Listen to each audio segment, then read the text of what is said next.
Assalamualaikum warahmatullahi wabarakatuh.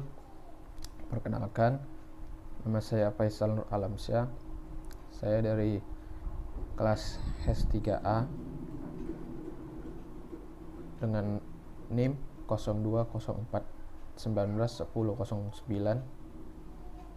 Baiklah, di sini saya akan langsung saja memberikan penjelasan. Baiklah, di sini saya akan menjelaskan tentang sistem politik Islam Indonesia dalam perspektif fikih siyasah. Baiklah, yang pertama adalah sejarah dan perjuangan politik Islam Indonesia. Berdasarkan sumber ajaran Islam, Al-Quran dan Sunnah, setiap muslim meyakini kedua sumber ajaran tersebut merupakan skema kehidupan yang sangat jelas. Skema kehidupan ini bermakna bahwa masyarakat yang harus dibangun setiap muslim adalah masyarakat yang tunduk pada kehendak ilahi, sehingga klasifikasi nilai baik dan buruk harus dijadikan kriteria atau landasan etis dan moral bagi pengembangan seluruh dimensi kehidupan. Kemudian ada beberapa pendapat para ahli. Yang pertama adalah H.A.R. Gibb dalam Twitter Islam menyatakan bahwa Islam bukan hanya system of theology. Lebih dari itu, Islam merupakan a complete civilization dengan nada yang konfirmatif. Nasir mengatakan bahwa Islam tidak dapat dipisahkan dari seluruh dimensi kehidupan. Islam tidak memisahkan persoalan-persoalan rohani dengan persoalan-persoalan dunia, melainkan mencakup kedua segi ini. Kemudian ada ahli kedua, yaitu Ibnu Taimiyah dalam kitabnya Al-Siyasah Al-Syar'iyyah mengungkapkan bahwa nilai atau organisasi politik bagi kehidupan kolektif manusia merupakan keperluan agama yang terpenting. Tanpa tumpangannya, agama tidak akan tegak dengan kokoh. Muhammad Asad berpendapat bahwa suatu negara dapat menjadi benar-benar Islami hanyalah dengan keharusan pelaksanaan yang sadar dari ajaran Islam terhadap kehidupan berbangsa, dan dengan jalan menyatukan ajaran itu ke dalam undang-undang negara. Kemudian perjuangan umat Islam dalam membentuk dan mempertahankan nilai-nilai ajaran Islam yang dimulai dari masa penjajahan hingga kemerdekaan Indonesia. Untuk mewujudkan cita-cita itu memerlukan perjuangan dan perjalanan yang panjang. Ini dilakukan oleh umat Islam Indonesia sebab disadari perjuangan melawan segala bentuk kezaliman merupakan suatu hal yang harus dilaksanakan umat Islam. Prinsip ini diyakini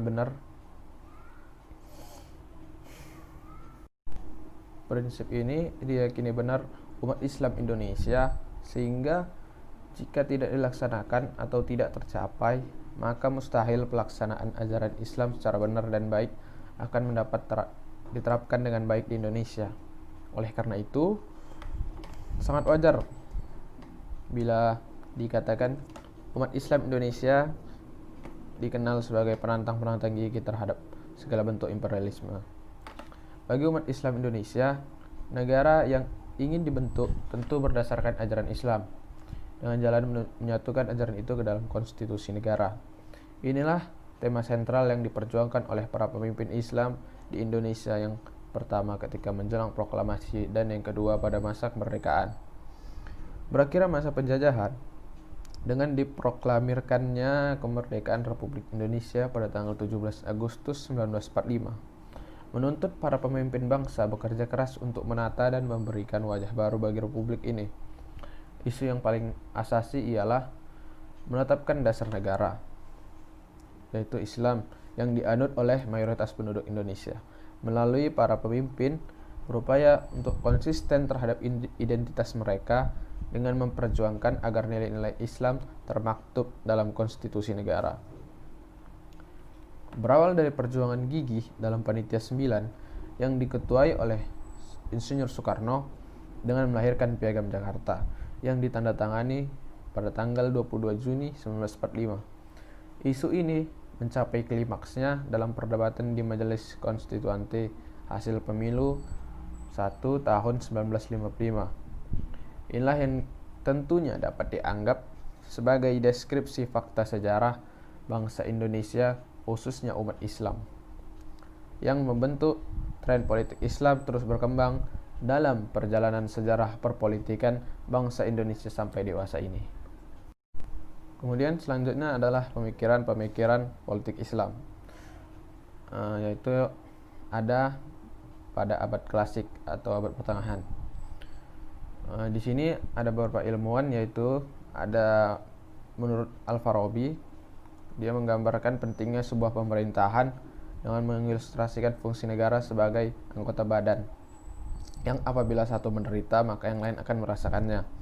Kemudian ada Al-Mawardi, pengarang kitab politik Al-Ahkam Al-Sultaniyah, mendasarkan teori politiknya dengan terlebih dahulu merumuskan hakikat manusia sebagai makhluk sosial dan memerlukan bantuan dari orang lain.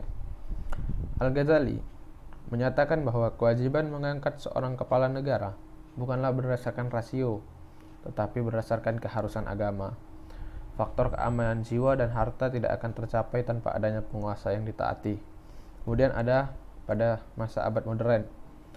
Di sini ada Jamaluddin Al-Afghani.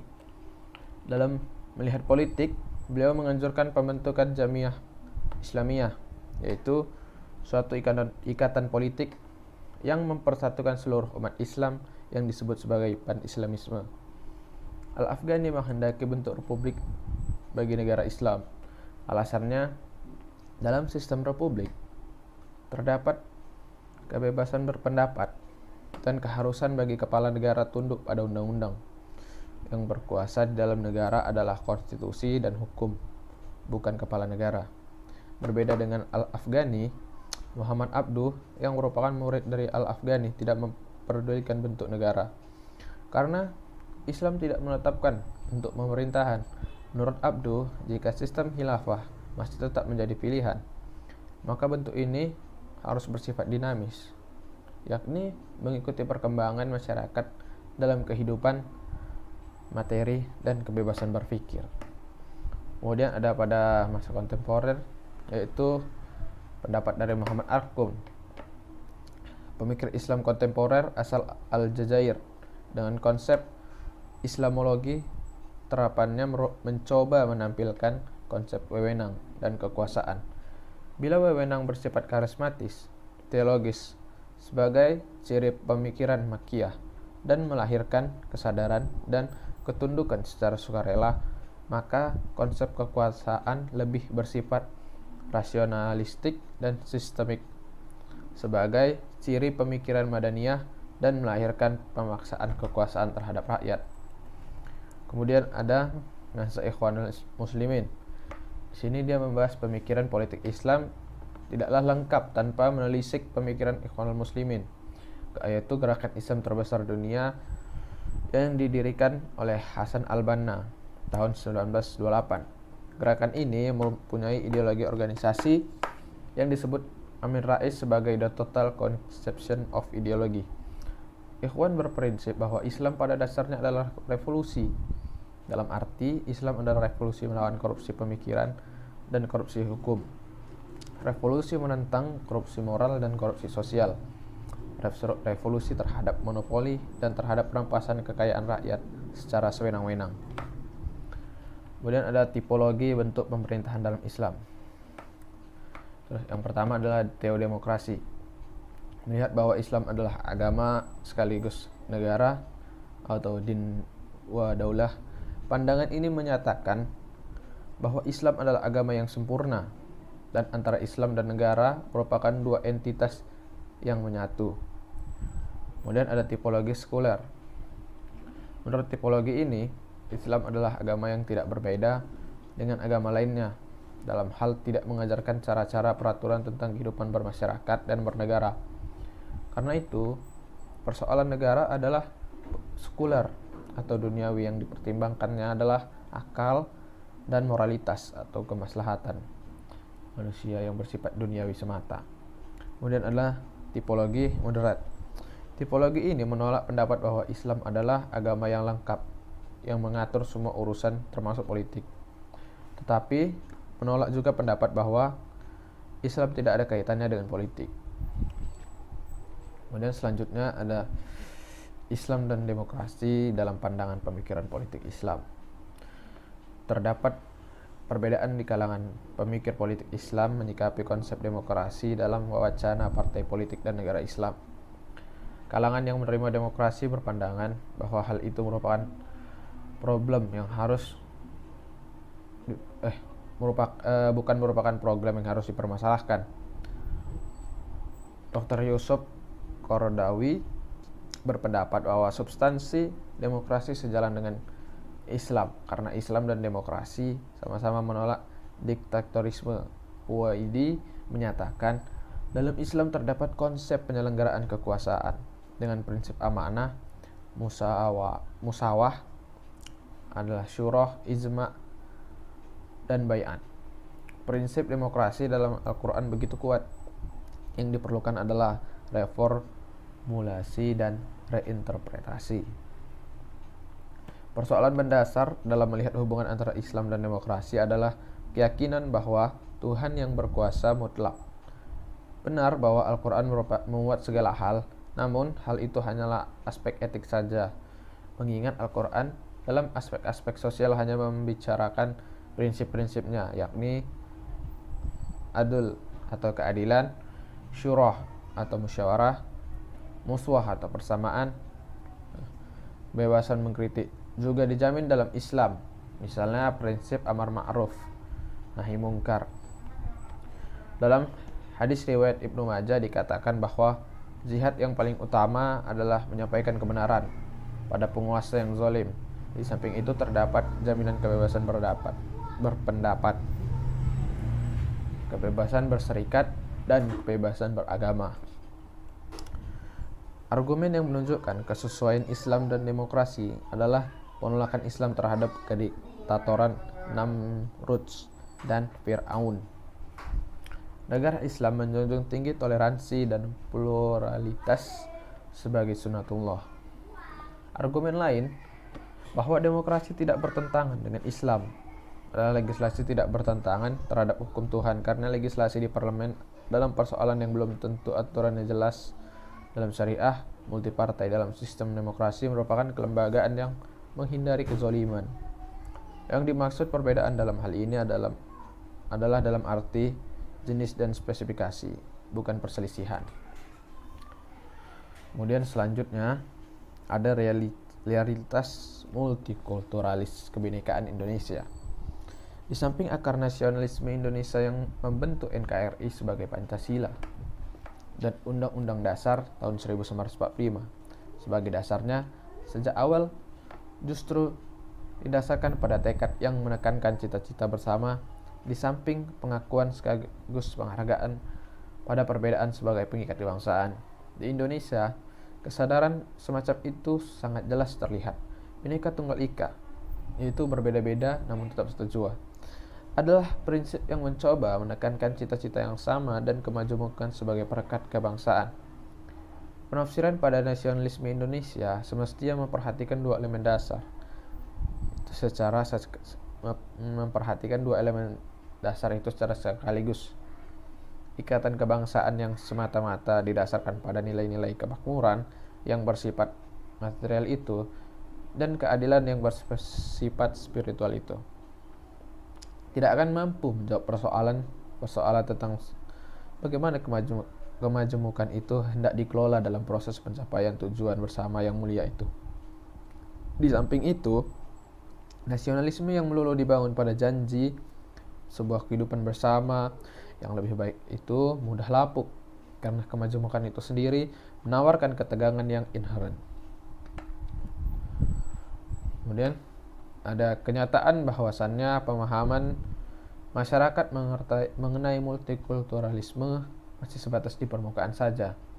Harus diakui bahwa pemahaman masyarakat tentang multikulturalisme ternyata masih sebatas hanya di permukaan. Padahal kekayaan multikulturalis kebangsaan harus dihayati dan direnungkan secara lebih dalam, sehingga roh perbedaan itu dapat ditangkap dan kemudian dikelola untuk menghasilkan perekat-perekat yang dapat menyatu saudarakan antara yang satu dengan yang lain. Jika tidak, perbedaan, keanekaragaman dalam kebersamaan tetap dirasakan asing bagi diri sendiri dan kelompok. Selanjutnya ada pelajaran yang dapat diambil dari kisah Rasulullah SAW dalam pembentukan Piagam Madinah. Seperti ditegaskan bahwa dengan diadakannya Piagam Madinah oleh Rasulullah Muhammad SAW pada tahun 622 Masehi sebagai konstitusi masyarakat atau negara yang dibangunnya, sesungguhnya Rasulullah sendiri tidak bermaksud untuk mendirikan negara agama atau negara yang berfaham teokrasi, tetapi Rasulullah sebaliknya justru membangun negara yang menganut sistem demokrasi Islam atau suatu masyarakat atau negara yang demokratis yang dijauhi oleh prinsip dan dasar-dasar nilai serta hukum Islam. Selanjutnya, apa saja kemiripan demokrasi Islam dan Pancasila? Ada hal yang menarik terkait konsep negara hukum atau demokrasi Islam. Salah satu unsur kemiripan antara konsep demokrasi Islam dengan konsep negara hukum Pancasila adalah pada tataran di mana kedua konsep negara hukum ini sama-sama menempatkan nilai-nilai yang sudah terumuskan sebagai nilai standar atau ukuran nilai. Konsep demokrasi Islam berdasarkan pada nilai-nilai yang terkandung pada Al-Quran dan As-Sunnah. Sementara itu, konsep negara hukum Pancasila menjadikan nilai-nilai yang terkandung dalam Pancasila sebagai standar atau ukuran, sehingga kedua konsep ini memiliki unsur similaritas yang berpadu pada pengakuan adanya nilai standar yang sudah terumuskan dalam naskah tertulis. Di samping itu, kedua konsep ini menempatkan manusia, Tuhan, agama, dan negara dalam hubungan yang tidak dapat dipisahkan satu sama lain. Selanjutnya adalah apa sajakah prinsip-prinsip penyelenggaraan negara demokrasi Islam? Yang pertama adalah prinsip kekuasaan sebagai amanah. Yang kedua, prinsip musyawarah. Yang ketiga, prinsip keadilan. Yang keempat, prinsip kebersamaan. Yang kelima, prinsip pengakuan dan perlindungan HAM. Yang keenam, ada prinsip peradilan bebas. Yang ketujuh, ada prinsip perdamaian. Yang kedelapan, ada prinsip kesejahteraan. Dan yang kesembilan, ada prinsip ketaatan rakyat. Baiklah, selanjutnya adalah urgensi negara dan pemerintahan dalam Islam. Menurut para politikus Muslim, keberadaan negara sangat urgen dalam mengayomi masyarakat. Dalam negara, seyogyanya prinsip-prinsip dasar syariah harus diimplementasikan. Negara dalam pandangan Islam merupakan otoritas syariah terhadap seluruh manusia, baik terhadap kalangan penguasa maupun terhadap masyarakat. Yang prinsip-prinsipnya dirumuskan oleh Allah, yang disampaikan oleh Nabi kepada manusia yang termaktub dalam Al-Quran dan Sunnah, serta dijabarkan dalam penafsiran-penafsiran ulama yang secara sosiologis ditegakkan oleh kekuatan-kekuatan yang dipercayai. Tujuan negara itu adalah mewujudkan kesejahteraan. Akan lebih tepat dikatakan kesejahteraan masyarakat universal di dunia dan akhirat, sedangkan ikatan antara penguasa dan rakyat adalah berdasarkan atas dorongan batin, yakni keyakinan kepada Allah dan kehidupan akhirat nanti. Tugas-tugas suatu negara dalam konsepsi Islam ada dua macam. Yang pertama adalah berupa tugas-tugas yang hanya dimiliki secara khas oleh negara yang konstitusinya berdasar syariah. Tugas ini dirancang agar syariah terpelihara dan tujuan-tujuannya terlaksana apabila peraturannya ditaati. Kedua, tugas-tugas yang juga dimiliki pula oleh negara pada umumnya. Secara historis, ke dalam tugas-tugas ini tercakup tugas-tugas mengangkat kepala negara, menteri, panglima, hakim, dan lain sebagainya. Tugas mengawasi dan mengatur lembaga-lembaga hukum, menyelenggarakan pendidikan, dan administrasi pemerintahan. Tugas di bidang perpajakan dan keuangan, dan tugas-tugas serta fungsi-fungsi lain yang dianggap perlu demi kepentingan masyarakat. Al-Ghazali memandang negara sangat penting artinya dalam mewujudkan ketertiban dunia dan perdamaian. Keberadaan negara sangat urgent dalam menata kehidupan berbangsa dan bernegara secara efektif dan merupakan suatu perangkat untuk mensosialisasikan syariat Islam. Kemudian, sketsa pemikiran politik Islam di Indonesia. secara garis besar, saat ini ada beberapa sektor pemikiran politik Islam yang berbeda. Yang pertama adalah ujung satu spektrum. Untuk spektrum pertama, yang beberapa kalangan Islam beranggapan bahwa Islam harus menjadi dasar negara, bahwa syariah harus diterima sebagai konstitusi negara, bahwa kedaulatan politik ada di tangan Tuhan, bahwa gagasan tentang negara bangsa bertentangan dengan konsep umat yang tidak mengenal batas-batas politik atau kedaerahan, dan bahwa sementara mengakui prinsip syuroh atau musyawarah, aplikasi prinsip itu berbeda dengan gagasan demokrasi yang dikenal dalam diskursus politik modern pada saat ini. Pada ujung spektrum yang lain, beberapa kalangan lain Islam yang lainnya berpendapat bahwa Islam tidak meletakkan suatu pola baku tentang teori negara atau sistem politik yang harus dijalankan oleh umatnya. Menurut aliran pemikiran ini, bahwa istilah negara atau daulah pun tidak dapat ditemukan dalam Al-Quran, meskipun terdapat beberapa ungkapan dalam Al-Quran yang merujuk atau seolah-olah merujuk kepada kekuasaan politik dan otoritas. Akan tetapi ungkapan-ungkapan itu hanya bersifat insidental dan tidak ada pengaruhnya bagi teori politik.